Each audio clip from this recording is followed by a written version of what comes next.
रूस के ड्रोन सालों से यूक्रेन में डर और तबाही फैला रहे हैं, जिससे देश में आतंक और मौत का माहौल है। आखिरकार अब सब कुछ बदलना शुरू हो गया है, क्योंकि कुछ ऐसा है जो उन ड्रोन को बेरहमी से ढूंढकर मार रहा है और एक बार में क्रेमलिन के झुंडों का 95% तक सफाया कर रहा है। और ये घातक शिकारी तब तक इंतजार नहीं कर रहा जब तक ड्रोन अपने लक्ष्यों के पास नहीं पहुंच जाते या यूक्रेनी कस्बों और शहरों के ऊपर मंडराते नहीं रहते, बल्कि उन्हें पहले ही खत्म कर रहा है। ये उन्हें सैकड़ों किलोमीटर दूर से ही तबाह कर रहा है, इससे पहले कि वे किसी मासूम की जान खतरे में डालें।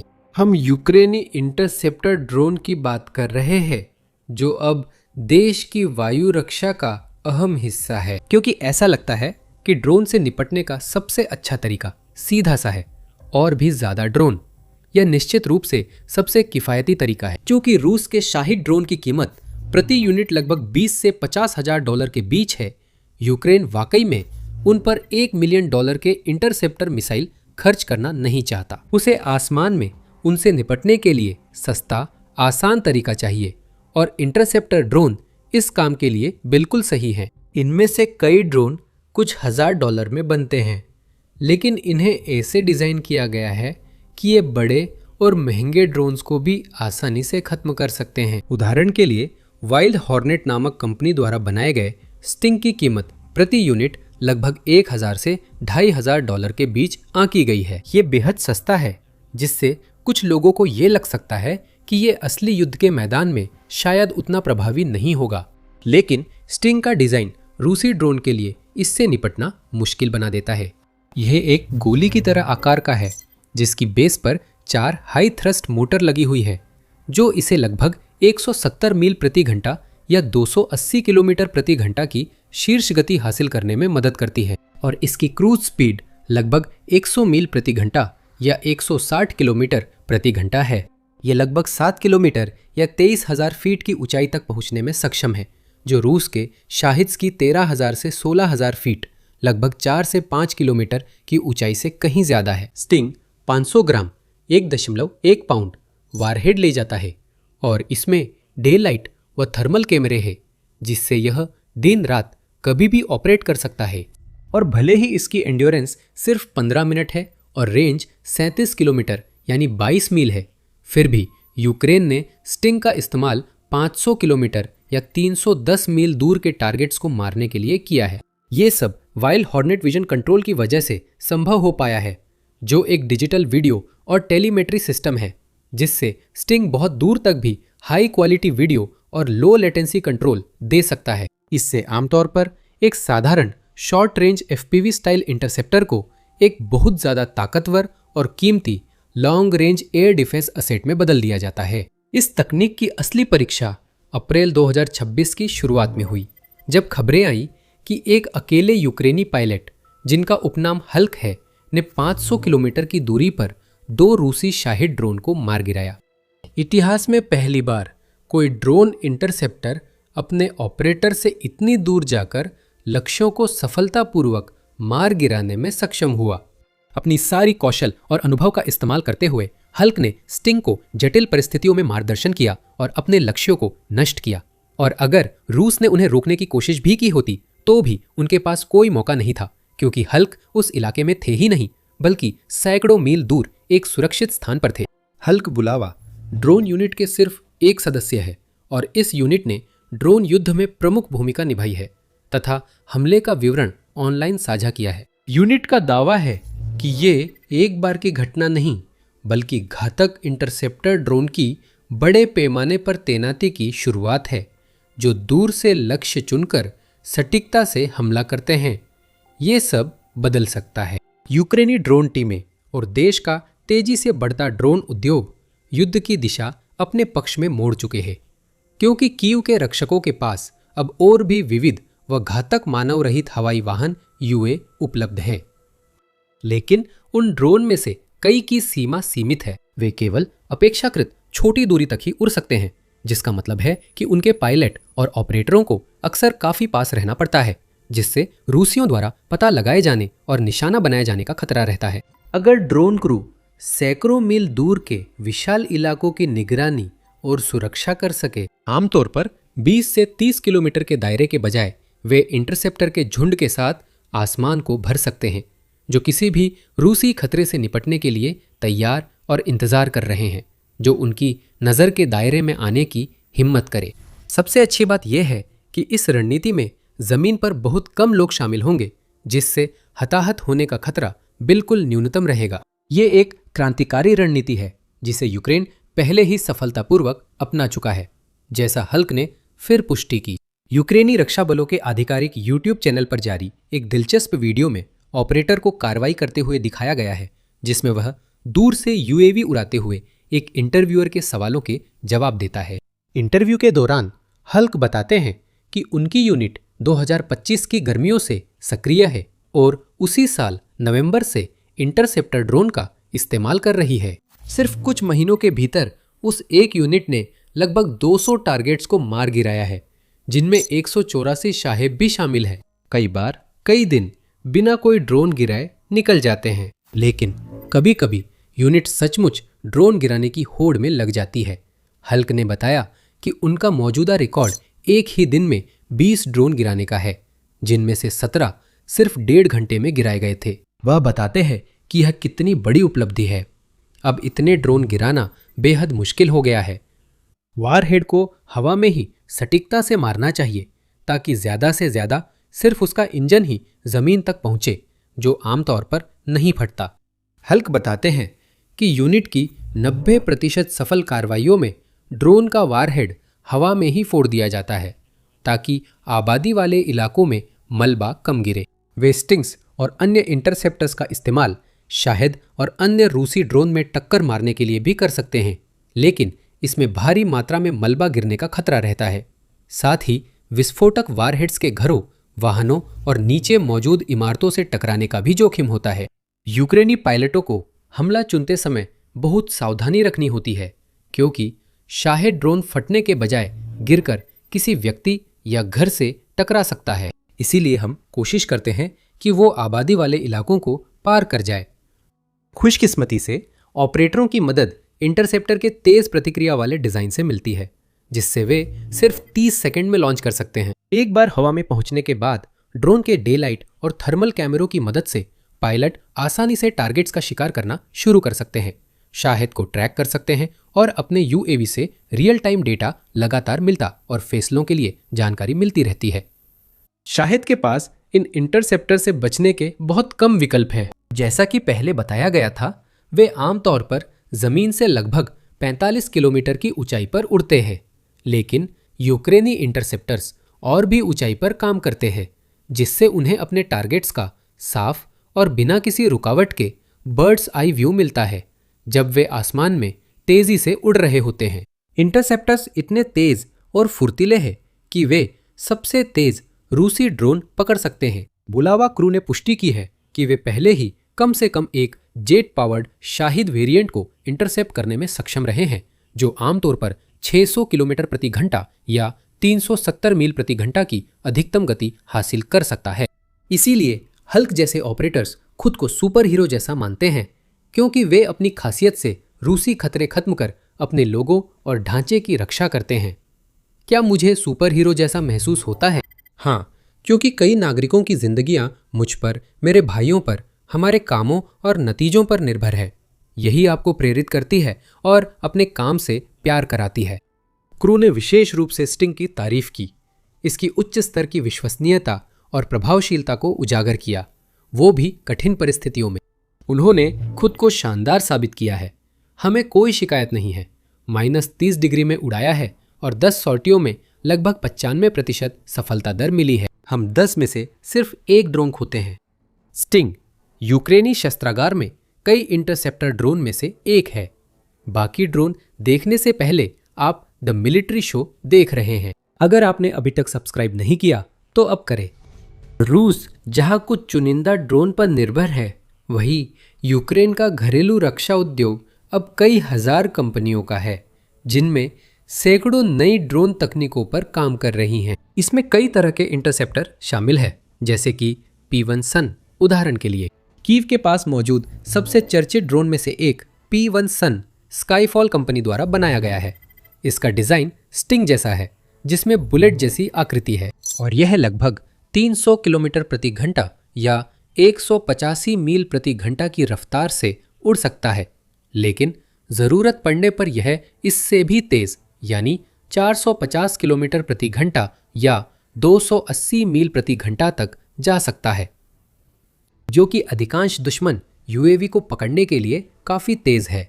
सिर्फ $1000 प्रति यूनिट की कीमत पर P1 सन बनाना बेहद सस्ता है। स्काईफॉल का कहना है कि वह हर महीने 50,000 तक बना सकता है और यह सिर्फ एक कंपनी का एक मॉडल है, बाकी कई कंपनियां भी हैं। उदाहरण के लिए वाई ड्रोन की स्ट्रीला को rocket type air defence interceptor माना जाता है। ये लगभग 350 किलोमीटर प्रति घंटे या 220 मील प्रति घंटे की रफ्तार से उड़ सकता है और इसकी रेंज 28 किलोमीटर या 17 मील से थोड़ी ज्यादा है। ये 500 ग्राम 1.1 पाउंड पेलोड ले सकता है और आमने सामने की मुठभेड़ों में लगभग किसी भी दुश्मन ड्रोन को गिरा सकता है। अधिकांश ड्रोन नेविगेशन करने और अपने लक्ष्यों पर सटीकता से पहुंचने के लिए जीपीएस तकनीक पर निर्भर होते हैं, जिससे वे इलेक्ट्रॉनिक युद्ध के प्रति संवेदनशील हो जाते हैं। ईडब्ल्यू के मुकाबले स्ट्रेला का नवीनतम संस्करण बिल्कुल भी जीपीएस पर निर्भर नहीं करता, बल्कि इसके बजाय एक और अधिक उन्नत जैमिंग प्रतिरोधी संचार प्रणाली का उपयोग करता है। स्टिंग और P1 सन की तरह स्ट्रेला भी किफायती है। इसकी औसत यूनिट कीमत करीब $2,300 है और इसे आसानी से बड़ी मात्रा में बनाया जा सकता है। वी ड्रोन्स फिलहाल हर दिन लगभग 100 यूनिट बनाती है। फोर्थ लॉ नाम की एक कंपनी का 08 भी है। ये ड्रोन बाकी इंटरसेप्टर से अलग है। ये वर्टिकली टेक ऑफ कर हवा में पहुंचने पर हॉरिजॉन्टल फ्लाइट में ट्रांजिशन करता है, जैसे quad rotor aircraft cruise mode में करता है। इसकी ऑपरेशनल रेंज 20 किलोमीटर यानी 12.5 मील है और इसकी अधिकतम गति 326 किलोमीटर प्रति घंटा या 202 मील प्रति घंटा है। यह एआई तकनीक की शक्ति का भी उपयोग करता है, जिससे ये शाहेद ड्रोन को अपने आप पहचान सकता है और उस पर लॉक कर सकता है। इसके लिए मैनुअल पायलट कंट्रोल्स की जरूरत नहीं होती। अपनी थर्मल कैमरों और छोटी लेकिन घातक वारहेड के साथ ये आसानी से शाहेद ड्रोन को आसमान से गिरा सकता है। ऑक्टोपस भी इसी तरह की भूमिका निभाता है। ये यूक्रिस्ट स्पेक्स सिस्टम्स व प्रोजेक्ट ऑक्टोपस के संयुक्त प्रयास का नतीजा है। इस इंटरसेप्टर ड्रोन की 30 किलोमीटर 18.5 मील की प्रभावशाली कॉम्बैट रेंज है, 15 मिनट की एंड्योरेंस है और इसकी टॉप स्पीड 300 किलोमीटर प्रति घंटा 185 मील प्रति घंटा है। ये अधिकांश अन्य ड्रोन की तुलना में अधिक पेलोड ले जा सकता है। इसका वजन 1.2 किलोग्राम या 2.6 पाउंड है। एआई इमेज रिकॉग्निशन और ऑटोमेटिक टर्मिनल गाइडेंस के साथ यह ड्रोन 08 की तरह सेमी ऑटोनोमस है। एक पायलट शुरुआती टेक ऑफ और टारगेट खोजने के चरण में इसकी मदद कर सकता है, लेकिन एक बार जब यह किसी शाहिद या दूसरे ड्रोन को मार गिराने के लिए ढूंढ लेता है तो एआई नियंत्रण संभाल सकता है और बिना किसी गलती के काम को पूरा कर सकता है।